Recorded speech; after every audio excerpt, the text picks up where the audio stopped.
शराब का कुछ भी नशा नहीं।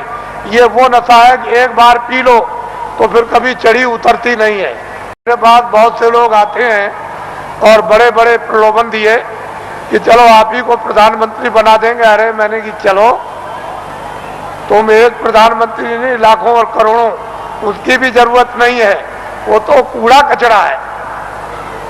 प्रधानमंत्री का स्थान कूड़ा कचरा बदबूदार है। ये सब तुम्हारा कोई असर लगने वाला नहीं है। इसको छोड़ दो। धन और दौलत ये सब छाया है।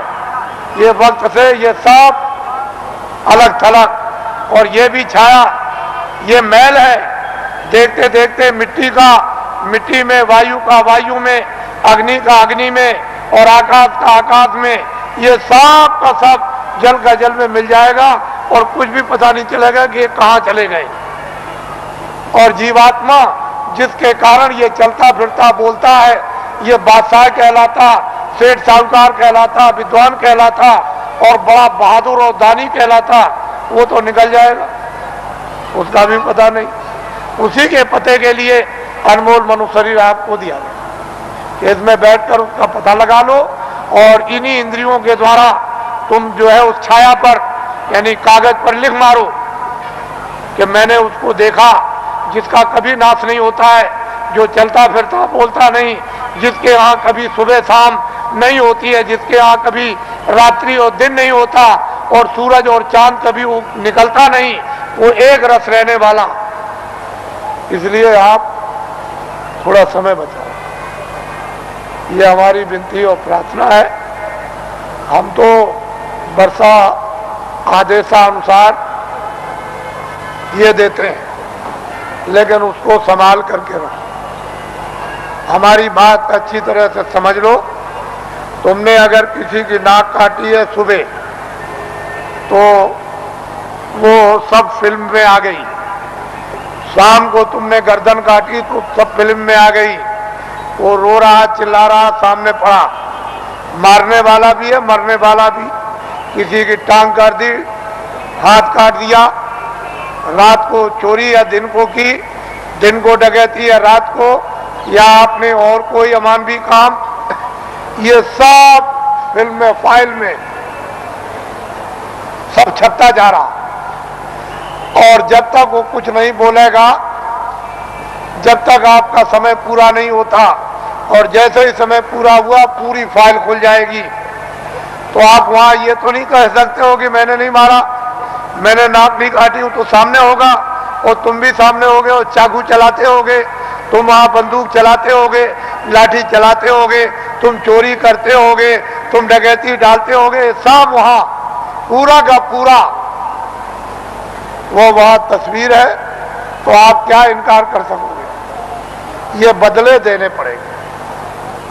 जब आपको ये अदले और बदले, तुमको दान के, पुण्य के, किसी की सेवा करने के, सम्मान करने के, तुम आदर करोगे, तुम पानी पिलाओगे, खाना खिलाओगे, दवा दे दोगे, और किसी मरीज बीमार की सेवा करोगे, ये सब वहां छप जाएगा। तो ये अदला और बदला। फिर वो तुमको मारेगा, फिर तुमको खिलाएगा, तुम्हारी इज्जत करेगा, तुम्हारी बेइज्जती करेगा, तुम्हारा मतलब यह है कि चोरी करेगा और तुम्हारी रक्षा करेगा। जो जिसके साथ जो काम करेगा उसको बदला देगा। इस अदले बदले से कोई चूक नहीं सकता। जब कृष्ण भगवान 56 करोड़ यदुवंशियों को समाप्त कर दिया, पलक के मारते में खून की नदी बह गई, तो जब जाने लगे प्रभात पाटल नदी के किनारे कि अब हम अंतर ध्यान हो जाएंगे, चले जाएंगे अपने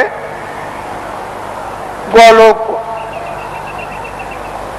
उसी समय एक बहेलिये ने उधर देखा तो उनके पैर में पद्म था। उसने सोचा कि हिरन पानी पी रहा, तो फौरन निशाना लगा करके उसमें मार दिया, और उस बहेलिये को मालूम हो गया कि लग गया। वो फौरन दौड़ करके आया तो देखा कि वहां कृष्ण भगवान बैठ करा रहे हैं, बड़ी पीड़ा हो रही। तो उसने कहा, अरे भगवान ये क्या हो गया? मैंने तो सोचा था कि हिरन पानी पी रहा और यहाँ आप निकल आए, मैंने तो बड़ा अपराध किया। कह लगे भाई तुमने कुछ नहीं किया, मैंने रामा अवतार में पेड़ की ओट में होकर के हमने बाली को मारा था और बाली बहेलिया बना, तो फिर वो द्वापर में कृष्णा अवतार में उसने अपना बदला ले लिया। जब ऐसी ऐसी शक्तियों से ये बदले नहीं चुक सकते हैं, उनको भी बदला देना पड़ेगा, तो तुम्हारे पास तो कोई शक्ति और ज्ञान नहीं, तुम कोई योगी तो हो नहीं, तुम तो मतलब यह है कि आज सिद्धि प्राप्त करने वाले तो हो नहीं, तो तुमको तो ये बदले देने ही पड़ेंगे। जब ऐसी ऐसी शक्तियों को देना पड़ा और किताबों में लिख दिया कि ये हमसे भी बदला नहीं चुक सकता, हमको भी देना होगा, लेकिन संत इस बदले को चुका देते हैं। उनके पास बदले के चुकाने का मसाला है, योगियों के पास नहीं है, सिद्धों के पास नहीं, ज्ञानियों के पास नहीं, तत्वदर्शियों के पास नहीं, संतों के पास में इसका मसाला है, इसको चुकाने का, और किसी के पास नहीं। तो आपको तो ये भेद मालूम है नहीं, फिर आपने तो कृष्ण को देखा नहीं कि आप जल्दी से कहोगे कि नहीं हम भी हैं। फिर जब आपने देखा नहीं तो पूजा किसकी कर रहे हो? अरे किताब में लिखा है कि तुम जाओ, अगर मुझको पाना चाहते हो, मेरा दर्शन करना चाहते हो, मेरे लोक में आना चाहते हो, तो जो मुझको पा चुके हैं तत्वदर्शी, जिन्होंने अपनी जीवात्मा को जगाकर और ज्ञान चक्षु द्वारा जिन्होंने मेरा साक्षात्कार किया है, तुम उनके पास चले जाओ, वो मेरा भेद बताएंगे और उनकी कृपा और मदद और सहायता से तब मेरे लोक में तुम आओगे। तो ये तो कोई मानने वाला है नहीं, तो बताओ फिर पूजा किसकी हो गई? तुमने खुद को अपने को धोखा दिया, खुद को भ्रम में रखा, खुद को अंधकार में रखा और खुद भटक गए। कौन बताएगा आपको? आपकी आत्मा की कौन रक्षा करेगा, कौन संभाल करेगा? माँ बाप कर नहीं सकते, धन दौलत कर नहीं सकता, राजा कर नहीं सकता है और लोग कर नहीं सकते हैं, तो इस आत्मा की रक्षा कौन करेगा? जो किताबों में लिखा हो आपकी समझ में आता नहीं। आप तो किसी महात्मा महान आत्मा को खोजते नहीं हो, और आपके पास भी चला जाए तो आप उसको पहचानते नहीं। इसलिए ये दिन ऐसे बुरे आए कि महान आत्माओं की बड़ी अवहेलना हुई, बड़ा तिरस्कार हुआ, बड़ी गाली गलौज, बड़ा उनका अपमान हुआ, बड़े शब्द भद्दे शब्दों से प्रयोग किया गया। लेकिन हमारा देश तो ऋषि मुनियों का, साधु संतों और योगियों का देश है। फिर पीछे आपको अपनी जबान गंदी करोगे, मैली करोगे, पीछे पश्चाताप करना होगा। इसलिए सोच समझ के शब्द निकालो। तुम सब कुछ करते हो दुनिया में, लेकिन संतों महात्माओं के प्रति संभाल कर शब्द निकालो, ऐसे नहीं। तो इसलिए वो मनुष्य है जो अपनी जबान को संभाल करके रखते हैं और धीरज रखकर विवेक से काम लेते हैं, बुद्धि का उपयोग करते हैं। लेकिन बुद्धि ही नष्ट हो गई हो और बुद्धि पर पागलपन का असर आ गया हो, जहर फैल गया हो, तो बुद्धि बेचारी क्या करेगी? वो क्या समझेगी? भूत का, भविष्य का, वर्तमान का, योगियों का, महात्माओं का, आत्माओं का, ज्ञान का, विज्ञान का, उसकी समझ में क्या आएगा? तो इसलिए समुद्र भरा है आपके मनुष्य मंदिर में, और महात्मा ये सब कर्मों को चुका देते हैं।